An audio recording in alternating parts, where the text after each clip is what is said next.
के आए हैं। इशू ऐसा था, मैं चाह रहा था कि जो आपसे ख़ुद शेयर करूं, क्योंकि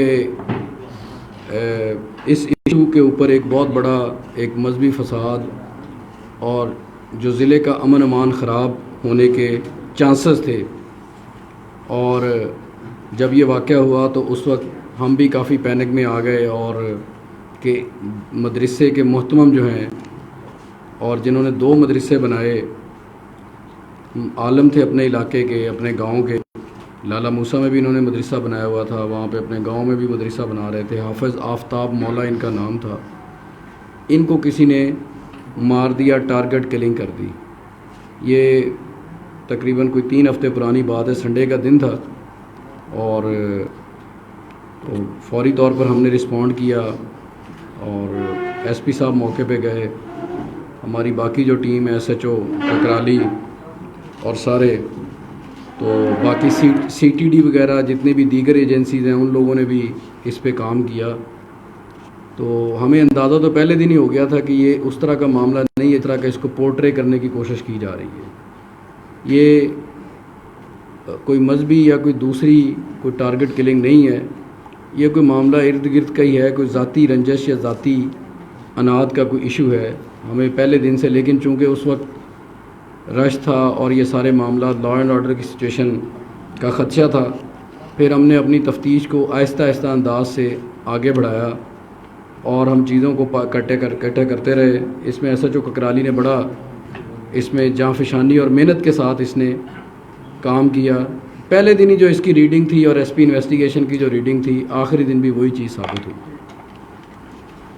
और डेली की बुनियादों पे मैं इनसे प्रोग्रेस भी लेता रहा और ख़ुद मैंने सुपरवाइज़ किया सारे मामले को। तो अल्हम्दुलिल्लाह पुलिस ने इसको 2 दिन पहले इस केस को हमने क्रैक कर लिया। और अनफॉर्चुनेटली इसका अपना बेटा और सगा बेटा और भांजा जो है वो इसमें मुलव्वस निकले। बेटे ने अपने कज़न के साथ, मामू के बेटे के साथ मिलके इसको मर्डर किया। सर पे फायर लगा, यहाँ पे एक जो कॉज ऑफ डेथ बना, 3 फायर टोटल हुए। मदरसा जो ज़ेर तामीर मदरसा था, संडे वाले दिन ये अपने मदरसे का मुआयना करने गए थे।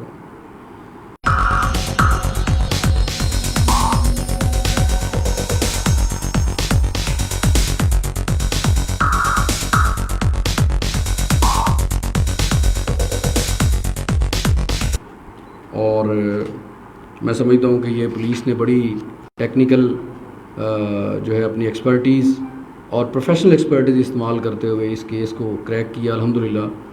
और ये हमने दोनों गिरफ़्तार भी कर लिए हैं। आला कत्ल भी इनसे बरामद हो गया है।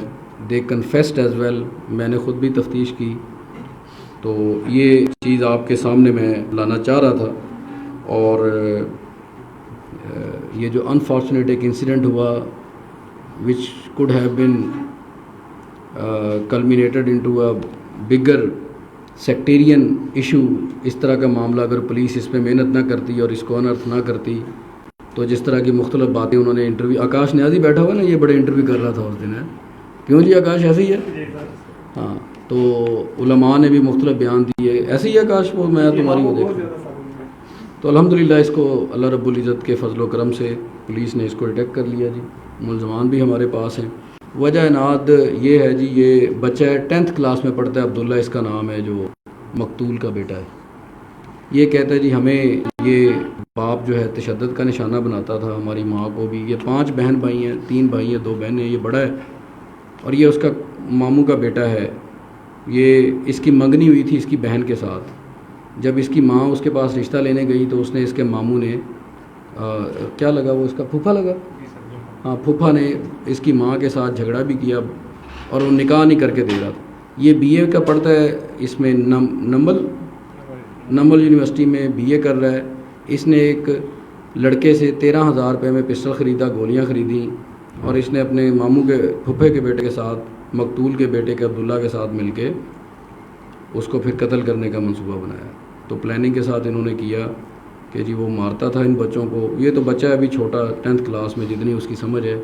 ये ज़रा एडल्ट है, दूसरा ये ग्रेजुएशन का स्टूडेंट है। इसी ने पिस्टल अरेंज किया, सारी चीज़ें वो सारी हमने बरामद कर लिया। तो ये मैंने जो टीम है हमारी डीएसपी खारिया ने भी काम किया, एसपी इन्वेस्टिगेशन ने पर्सन हम भी, लेकिन एसएचओ ककराली जो है और जो आईओ है हमारा, इनको मैंने इसमें 20,000 रुपये नकद इनाम भी दिया है और मैं आईजी साहब को भी लिखूंगा तारीफ़ी सर्टिफिकेट के लिए, क्योंकि ये हीनस और इम्पॉर्टेंट केस था। ये बंदे तो सारे इम्पॉर्टेंट होते हैं जो जान जाती है, लेकिन कुछ ऐसे मामला होते हैं कि जो ज़्यादा संजीदा और सेंसिटिव होते हैं, सीवियर होते हैं।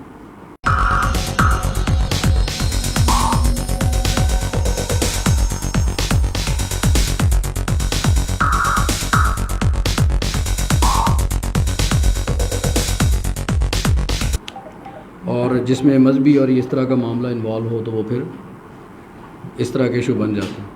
तो इसके अलावा मैं ये आपके तवज्जुह से ये भी मैसेज भी देना चाह रहा हूँ कि पुलिस पे एतमाद रखें, पुलिस को काम करने दें, और कोई भी अच्छा पुलिस ऑफिसर कतई नहीं चाहता कि उसको लोगों के सामने एम्बैरस होना पड़े, लोगों के सामने उसको, हर बंदा ये चाहता है पुलिस अफसर के मेरी इलाके में, मेरी जुरिस्डिक्शन में law and order, Aman Aman, crime जो है उसके ऊपर मुकम्मल कंट्रोल हो। लेकिन बहरहाल सोसाइटी है, आपके सामने ये चीज़ें हो जाती हैं। अब किसी को अंदाज़ा नहीं था कि सगा बेटा भी अपने बाप को मार के, पोर्ट्रे कुछ और होता है, चीज़ें कुछ और सामने आती हैं, प्रोपेगेशन कुछ और होती है।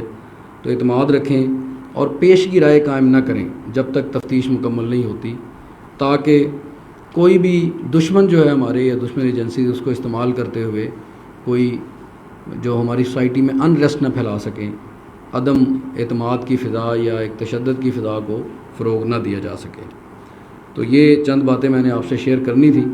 आप लोगों का बहुत शुक्रिया। कोई क्वेश्चन है तो आप।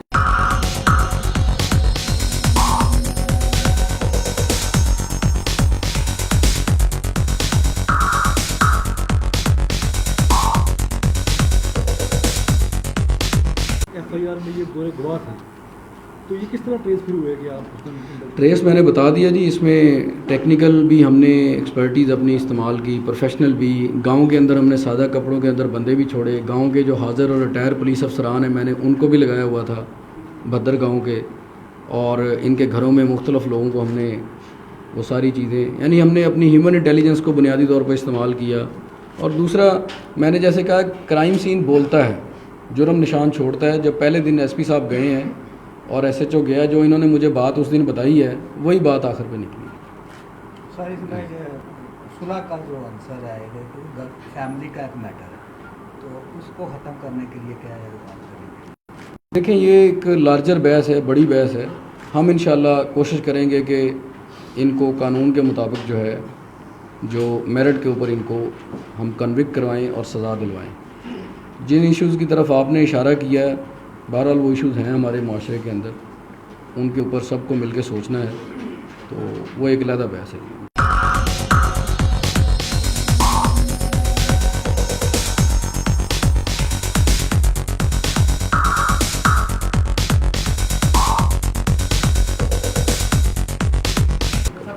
फ़ायदा उठा रहा हूँ। गुजरात में 24-48 घंटों में जो है ज्यादती के केस बदतरीज बढ़ते जा रहे हैं। मुख्तलिफ थाना जात में जो है 48 घंटों में 8 केसेस दर्ज हो चुके हैं। इस पर पंजाब पुलिस क्या कर रही है? देखें जी, सबसे पहली तो बात यही है जो आपने कहा जी, दर्ज हो रहे हैं, इसका मतलब कि पुलिस फ़ौरन कॉग्निजेंस ले रही है, फ़ौरन हम उसका नोटिस ले रहे हैं, बिला ताख़ीर एफआईआर हो रही हैं। जैसे ही पता चलता है, हम फौरी उसका, आईजी साहब की हिदायत है सख्ती से कि इस तरह का कोई भी वाक़या जो एफआईआर में डिले नहीं होगा। एफआईआर हम कर रहे हैं, उनकी जैसे ही हमारे पास कोई इस तरह की इन्फॉर्मेशन आती है, हम फ़ौरन उस पर तफ्तीश शुरू करते हैं, कानूनी कार्रवाई शुरू करते हैं। बहुत सारे मामला बाद में झूठे भी साबित होते हैं, वो गलत भी साबित होते हैं। डोमेस्टिक इश्यूज़ भी ज़्यादातर होते हैं, इसमें 90% तो डोमेस्टिक इश्यूज़ हैं, इस तरह के मामलात हैं। लेकिन मैं ये आपको यकीन दिलाना चाहता हूँ, इंशाल्लाह इस तरह के सारे जो मामलात हैं, हम बड़े सेंसिटिव हैं इसके ऊपर। आप ज़रूर हमें हमारे नोटिस में लाएं अगर कहीं पुलिस की कमी कोताही है। ख़ास तौर पे जो बच्चे हैं, बच्चों के इश्यूज़ हैं, जो ख़वातीन के इश्यूज़ हैं, जो माशरे का वो तबका जो वल्नरेबल है।